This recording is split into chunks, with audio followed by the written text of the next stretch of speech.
Hello guys, welcome to my channel techno Gyan. आप सबका स्वागत है दोस्तों मेरे चैनल पर। अभी तक हम पिछले वीडियोस में ये देख चुके हैं, सीख चुके हैं कि एचटीएमएल का पेज कैसे बनता है, वीएस कोड क्या होता है, कुछ बेसिक हमने कीबोर्ड के लेटर्स के बारे में भी बात करी, जिसको हम स्पेशल सिंबल बोलते हैं। वो भी मेरे ख्याल में आपने पढ़ लिया होगा, नोट कर लिया होगा। देन आफ्टर हमने इमेज के बारे में बात करी। आज हम बात करेंगे लिंक के बारे में कि लिंकिंग कैसे की जाती है। तो एक थोड़ा सा ओवरव्यू लेते हैं गाइस, ताकि जो फर्स्ट टाइम देख रहे हैं उनको क्लियर हो। टैग क्या होता है, देखिए इस ब्रैकेट में जो लिखा जाता है that is called tag. P एक टैग है, फुल फॉर्म है पैराग्राफ, ठीक है, जिसके बीच में हम हमारा टेक्स्ट लिखते हैं। ओके, तो बेसिक टैग की कोडिंग हमने यहाँ पर करी हुई है। जो फर्स्ट टाइम देख रहे हैं पॉज करके इसको प्रैक्टिस कीजिएगा। टैग दो टाइप के होते हैं, ओपन क्लोज टैग या एम्प्टी टैग। कई बार उसको इनलाइन क्लोज टैग भी बोला जाता है। ओपन क्लोज में टैग में टैग ओपन होता है, क्लोज होता है, फिर ओपन होता है, क्लोज होता है। इनलाइन क्लोज में देखिए यहाँ पर ओपन हुआ और उसी लाइन में क्लोज हुआ है। एक इमेज इनलाइन क्लोज टैग का एग्जांपल है, पिछले वीडियो में हमने देखा। ये एक टैग है और ये देखिए इनलाइन क्लोज टैग हुआ। एसआरसी यहाँ पर लगाया गया है, जिसका फुल फॉर्म है सोर्स, और इक्वल टू में उसकी पेज का नाम लिखते हैं। नेक्स्ट में हम ये समझते हैं कि किसी भी टैग में, चाहे वो ओपन टैग हो या इनलाइन क्लोज टैग हो, टैग का नाम लिख लेने के बाद जो वर्ड हम लिखते हैं, जैसे कि हमने इमेज में एसआरसी, मैंने यहाँ पर एग्जांपल में लिखा था, ये देखिए एसआरसी। तो जो भी टैग का नाम लिखने के बाद हम लिखते हैं वो कहलाता है एट्रीब्यूट। ओके, टैग के अंदर आने वाले एट्रीब्यूट फिक्स होते हैं। हर एट्रीब्यूट का एक मीनिंग है, एक वैल्यू है, और एट्रीब्यूट के इक्वल टू में जो सिंगल या डबल कोट में हम लिखते हैं वो कहलाती है उसकी वैल्यू। ओके, तो आज हम ये, मैंने देखिए कुछ बेसिक टैग यहाँ पर लिखे हैं, मेरे ख्याल में इसकी आपने प्रैक्टिस करी होगी। इमेज के बारे में देखिए मैंने यहाँ पर लिखा है कि इमेज एसआरसी में पाथ लिखते हैं, टाइटल एक एट्रीब्यूट है, अल्ट एक एट्रीब्यूट है, हाइट और विड्थ पिक्सल में दी जा सकती है। आज हम बात करेंगे मेन लिंकिंग इन एचटीएमएल। तो पहले कुछ सवाल है मेरे आपसे। देखिए मान लीजिए मैं गूगल खोलूं अगर, तो अब मेरा सवाल है आपसे, हम सभी रोज गूगल को देखते हैं हमारे कंप्यूटर डेस्कटॉप पर। देखिए ये जो गूगल सर्च लिखा हुआ है, या आई एम फीलिंग लकी लिखा हुआ है, या नीचे अबाउट लिखा हुआ है, या एडवर्टाइजमेंट लिखा हुआ है, या बिजनेस लिखा हुआ है, इधर टर्म्स कंडीशंस लिखा हुआ है, क्या मैं इन पर क्लिक कर सकता हूँ?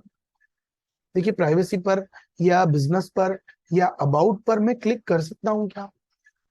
ये आपको कैसे पता चल रहा है कि मैं क्लिक कर सकता हूँ? और ये गूगल ऑफर्ड इन पर भी मैं क्लिक कर सकता हूँ, क्लिक करूंगा तो कुछ होगा क्या? तो जवाब है, मैं अबाउट पर, एडवर्टाइजमेंट पर ऑफकोर्स क्लिक कर सकता हूँ, लेकिन गूगल और ऑफर्ड पर क्लिक करूंगा तो कुछ होगा नहीं। देखिए मैं क्लिक कर रहा हूँ, कुछ हो नहीं रहा, तो सिलेक्ट कर दिया उसने। तो ऐसा कैसे पता चल रहा है आपको? देखिए जब मैं अबाउट पर मेरा कर्सर लेकर जा रहा हूँ, तो इसका जो पॉइंटर है, जो इसका जो कर्सर है, जो एरो से बदलकर ये पॉइंटर बन रहा है, इसको हम पॉइंटर बोलते हैं। ये जो हाथ के जैसा जो बनता है ना, इसको हम पॉइंटर बोलते हैं। पॉइंटर से हमको पता चलता है कि ये टेक्स्ट या ये बटन एक क्लिकेबल एलिमेंट है। क्लिकेबल मतलब मैं इस पर क्लिक कर सकता हूँ। देखिए मैं अबाउट पर क्लिक करूंगा तो ऑफकोर्स गूगल का अबाउट का पेज खुल जाएगा, ठीक है। तो मैं भी ये करना चाहता हूँ। क्या? मैं चाहता हूँ मेरे यूजर को एक वर्ड दिखे, कोई भी एक वर्ड, जिस पर मैं क्लिक करूं तो एक नया पेज खुले। ओके, तो आइए शुरू करते हैं। कैसे? सबसे पहले मैं अपने फोल्डर पे चला जाता हूँ टेक्नोबल एचटीएमएल के अंदर। चलिए एक नई फाइल बना लेता हूँ, लिंक इन एचटीएमएल। इसको हम बोलते हैं लिंकिंग करना। ओके, तो देखिए पहला टैग एचटीएमएल आपको याद हो गया होगा। फिर हेड, फिर हेड, देन उसके बाद बॉडी। ओके, और यहाँ पर मैं एक H1 टैग के अंदर लिखता हूँ, थोड़ी साइज में आपको बढ़ा देता हूँ, ठीक है। और यहाँ पर मैं लिख देता हूँ लिंकिंग इन एचटीएमएल। सेव करते हैं। क्या है, इसको बंद कर देते हैं। Okay, fine. तो लिंक पर मैं डबल क्लिक कर रहा हूँ, देखते हैं क्या होता है। देखिए लिंकिंग इन एचटीएमएल आ चुका है यहाँ पर। नाउ अब मैं लिंकिंग करना चाहता हूँ, तो मेरे पास एक पेज और है, इमेज वाला, जो लास्ट क्लास में मैंने बनाया था। ये देखिए मैं चाहता हूं मेरे यूजर को यहाँ पर इमेज नाम का एक वर्ड दिखे, तो फिर पहले मैं टाइप कर देता हूँ। मैंने लिखा इमेज। ओके, अब मैं चाहता हूँ, देखिए हर बार कंट्रोल एस सेव जरूर करिए, क्योंकि जब हम सेव नहीं करते, देखिए ऊपर ऐसा सर्कल जैसा आता है। ओके, लेकिन जब सेव कर लेते तो क्रॉस का बटन आने लगता है यहाँ पे, दिख रहा है? अभी मेरी फाइल सेव, यहाँ पर आकर मैं रिफ्रेश करूंगा, F5 प्रेस कर सकते हो, ये इमेज वर्ड आ गया, देखिए। लेकिन अभी इस पर कोई क्लिक नहीं हो रहा है, वो इसलिए क्योंकि मैंने कंप्लीट कोडिंग नहीं करी। तो अब मैं अब करूंगा, तो मैं सबसे पहले लगाऊंगा ए नाम का टैग। ओके, और ए टैग का फुल फॉर्म होता है गाइस एंकर टैग। ओके, तो अब एंकर क्या होता है, हम गूगल से पूछते हैं भाई एंकर का मतलब क्या है। देखिए गूगल ने इमेज दिखाई। मेरे ख्याल में दोस्तों आपको पता होगा ये एंकर क्या होता है ना, जो बड़े बड़े शिप्स होते हैं वो पानी में जब वो गोते खाते हैं, तो अगर उस शिप का जो कैप्टन है वो चाहता है कि नहीं शिप एक ही जगह स्टे रहे, तो वो क्या करता है, ये बड़ा सा जो ये एंकर है, बहुत वेट वाला एंकर होता है, इसको नीचे पानी में डाल देता है। तो जब ये पानी में जाता है, बिल्कुल तल में जाता है, तो ये जमीन के साथ फंस जाता है, यानी कि लिंक हो जाता है। ओके, यहीं से एंकर टैग आया है। तो ए टैग ओपन क्लोज में लगाया है, और अब इसके अंदर लिख रहा हूं इमेज। ओके, नाउ मैं इस टैग को कंप्लीट करूंगा। ए टैग का जो ओपन है उसके अंदर जाकर मैं एक एट्रीब्यूट लगाऊंगा गाइस, जिसका नाम है HREF। This is a attribute, और इसका फुल फॉर्म है हाइपर टेक्स्ट रेफरेंस। मैं अभी लिखने भी वाला हूं, पर चलिए अभी मैं यहाँ पर पेज का नाम लिख देता हूं। तो मुझे डबल कोड में उस पेज का नाम लिखना है जिसको कि मैं चाहता हूं ओपन तब हो जब यूजर इमेज पर क्लिक करे। देखते हैं क्या होगा। देखिए पहली बात तो इमेज का जो कलर है वो पर्पल या ब्लू हो चुका है, नीचे अंडरलाइन आ चुकी है, और तीसरी चीज जब मेरा कर्सर जाएगा तो देखिए थंबनेल बन रहा है, आप देख रहे हैं। और ऑफ कोर्स जब मैं इस पर क्लिक करूंगा तो इमेज वाला पेज खुल गया। आपको समझ में आया लिंकिंग का मीनिंग क्या है, या लिंकिंग कहाँ है, या कैसे कर सकते हैं हम। लाइव लिंकिंग भी कर सकते हैं। मान लीजिए मैं एक एंकर टैग लगाऊं, एचरेफ में मैं लिखूं http:// जब भी मुझे लाइव लिंकिंग करनी होगी तो मेरा प्रोटोकॉल होगा hyper text transfer protocol :// now अगर मैं लिख दूं facebook.com, और यहां पर मान लीजिए मैं फेसबुक की लिख देता हूं, तो क्या होगा देखते हैं। रिफ्रेश, देखिए फेसबुक लिखा हुआ है, मैं क्लिक करूंगा तो ऑफकोर्स फेसबुक खुलेगा, ये खुल गया। ओके, आपको समझ में आया गाइस कि लिंकिंग या एंकर टैग क्या करता है। मैं इस एंकर टैग को एक इमेज को भी एंकर टैग की तरह बना सकता हूं। कैसे? मान लीजिए मैंने एक इमेज लगाई, SRC लगाई, और कोई भी मैंने एक इमेज का नाम लिखा, गिफ इमेज है मेरी, ये बहुत बड़ी इमेज है, देखते हैं।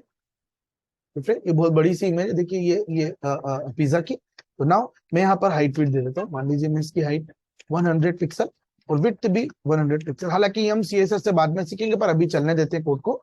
रिफ्रेश, तो मेरी इमेज आ चुकी है। हम BR टैग भी पढ़ चुके हैं, तो अगर मैं यहाँ BR लगा दूं 2 बार, तो BR का मतलब होता है लाइन ब्रेक, ये इमेज को नीचे ले आएगा। ये देखिए, अब मैं चाहता हूं कि जब मैं इस इमेज पर क्लिक करूं तो गूगल खुले या कोई भी एक वेबसाइट खुले, तो मैं क्या करूंगा, इसके आगे पीछे इमेज टैग लगा दूंगा। जैसे कि एक वर्ड के आगे पीछे इमेज लगाया था, अब इमेज के आगे पीछे एंकर टैग। तो इसने ओपन क्लोज कर दिया, इमेज को ऊपर खसका देते हैं। ठीक है, नाउ अब मेरा एंकर टैग के अंदर कोई टेक्स्ट या वर्ड नहीं है गाइस, है ना। अब उसके अंदर एक इमेज, और ऑफ कोर्स इसके href में मैं वो वेबसाइट या वो पेज का नाम लिखूंगा जो मैं चाहता हूं कि ओपन हो। href में मैं http:// गूगल लिख देता हूं, सेव। देखते हैं क्या होगा।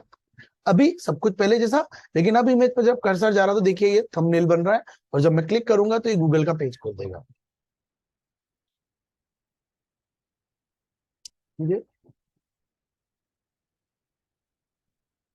ये खोल देगा। ठीक है, ठीक है, समझ में आया दोस्तों आपको। तो इस तरह से हम लिंक कर सकते हैं किसी वर्ड को, किसी इमेज को लिंकिंग कर सकते हैं। आई होप आपको ये बात समझ में आई होगी। एक छोटी सी बात यहाँ पर क्लियर करूंगा मैं। आप में से ज्यादातर, चूंकि मैं स्टूडेंट्स को ये मान के पढ़ा रहा हूँ जो 8th 9th 10th और छोटी क्लास के भी हो सकते हैं, छोटे जो स्टूडेंट्स हैं लेकर आगे तक के भी जो जो कॉलेजेस कर रहे हैं उनको के हिसाब से भी मैं पढ़ा रहा हूँ। तो मैं भी एक वर्ड बोल रहा हूँ, मैं आपसे पूछूंगा क्या आपने इस बारे में सुना है, कंप्यूटर की लैंग्वेज के बारे में। क्या आप में से कुछ लोगों ने कमेंट के बारे में सुना है? ये वर्ड सुना हुआ है आपका? क्या होता है, पता है आप लोगों को? चलिए मैं बताता हूँ कमेंट क्या होता है ना। देखिए, मान लीजिए मैं ये जो मेरा पेज है, यहाँ पर इस पेज के बारे में छोटा सा एक डिस्क्रिप्शन मेरे खुद की मेमोरी के लिए, या इस पेज को कोई बाद में देखता है, तो वो मैं चाहता हूं वो ये समझे कि इसकी कोडिंग किसने करी। तो फॉर एग्जांपल इसकी कोडिंग मैंने ही करी, तो मैंने यहाँ पर लिखा this page create by James, मेरा नाम जेम्स। ठीक है, मैं ये लाइन मेरे लिए या किसी डेवलपर जो बाद में इस पेज को दिखता है के लिए लिखना चाहता हूँ। प्रॉब्लम ये है दोस्तों कि जब मैं इसको रिफ्रेश करूंगा तो ये लाइन यहां पर भी दिख रही, देखिए। मैं नहीं चाहता कि इस तरह की कोई लाइन, कोई मैसेज, कोई हिंट मेरे यूजर को दिखे। सो इन दैट केस मैं ये चाहता हूं कि लाइन यहां तो लिखी रहे, लेकिन यूजर को ना दिखे, तो इन दैट केस मैं इस तरह के मैसेज को या हिंट को कमेंट कर दूंगा, कमेंटिंग कर दूंगा, या कमेंट टैग में डाल दूंगा। HTML में कमेंट करने का ये तरीका होता है, देखिए, एंगल ब्रैकेट, एक्सक्लेमेटरी मार्क, 2 बार डैश, हाइफन साइन, 2 बार डैश या हाइफन साइन और एंगल ब्रैकेट। अब मैं इसके अंदर जो भी लिखूंगा वो यहां तो लिखा हुआ दिख रहा है, VS कोड ने इसका कलर भी देखिए डल कर दिया, लेकिन यहां से हट जाएगा। ये कहलाता है कमेंटिंग करना। ओके, हमारे कोर्स में मीन या मर्न स्टैक में हम कुल 4 या 5 अलग अलग लैंग्वेज देखेंगे। हर लैंग्वेज में कमेंट का मतलब तो यही होता है कि कोड को हमारा सिस्टम रीड ना करे जो हम कमेंट के अंदर लिखें वो, लेकिन हर लैंग्वेज में कमेंट करने का तरीका अलग अलग होता है। ओके, जब मैं जो लैंग्वेज आपको पढ़ा रहा हूँ वो उस बारे में हम उसी की कमेंट करेंगे, लेकिन तब भी मतलब यही है क्या, कि कमेंट में लिखी हुई लाइन हमारा सिस्टम, हमारा कंपाइलर रीड ना करे, वो इसको अवॉइड कर दे। ओके, जब रीड नहीं करेगा तो आउटपुट में भी नहीं आएगा। समझ में आया? तो कमेंट क्लियर हुआ। VS कोड में किसी भी लाइन को कमेंट करने के लिए, फॉर एग्जांपल मैंने लिखा हेलो वर्ल्ड, इस लाइन को कमेंट करने के लिए VS कोड में शॉर्टकट कमांड है, कमांड है कंट्रोल के साथ स्लैश प्रेस कीजिए। आप सब लोग मेरे साथ स्लैश प्रेस करो, देखो वो लाइन कमेंट हो गई, और वापस से कंट्रोल स्लैश प्रेस करूंगा तो कमेंट जो है वो अनकमेंट भी हो जाएगा। समझ में आया? VS कोड इतना स्मार्ट एडिटर है कि वो ये समझ लेता है कि मैं किस लैंग्वेज को कमेंट करने की कोशिश कर रहा हूं, मैं राइट नाउ किस लैंग्वेज में हूं। आगे चल के हम जावास्क्रिप्ट, C++ या टाइपस्क्रिप्ट पढ़ेंगे तो वो उसी लैंग्वेज की कमेंट ऑटोमेटिक करेगा। हालांकि ये करने से फिर क्या होता है, हमको याद नहीं रहती चीजें, तो मैं चाहूंगा कि आप हाथ से कमेंट करें, फिर बाद में जब आपको याद हो जाए तो आप ये शॉर्टकट कमांड भी यूज करें, कंट्रोल स्लैश। अभी मैं इसको हटा देता हूं। ओके, तो मैंने अभी कमेंट जो बताया है, यहां पर कमेंट के अंदर ए का फुल फॉर्म में लिख देता हूं। ए का फुल फॉर्म है एंकर टैग, ए का मतलब है एंकर टैग, और यहां पर मैंने href भी यूज करा है, तो उसे भी मैं कमेंट में लिख देता हूं। उसका मीनिंग, href का फुल फॉर्म है हाइपर टेक्स्ट रेफरेंस। ओके, और इसके अंदर हम उस पेज का नाम या उस वेबसाइट का नाम लिखते हैं जो हम चाहते हैं कि ओपन हो। क्या आप सभी को समझ में आया? ठीक है, तो गाइस ये था लिंकिंग करना HTML में एक पेज से दूसरे पेज पर। ओके, अगर आपको वीडियो पसंद आया हो तो मेरे चैनल को सब्सक्राइब करना और लाइक करना ना भूलें, शेयर जरूर कीजिए। कमेंट बॉक्स में किसी भी तरह के कोई सवाल हो तो पूछ सकते हो, अगर कोई गलती हुई हो तो उसके लिए सॉरी चाहूंगा, माफी चाहूंगा। Thank you so much guys, like करना, सब्सक्राइब करना ना भूलें। Thank you so much.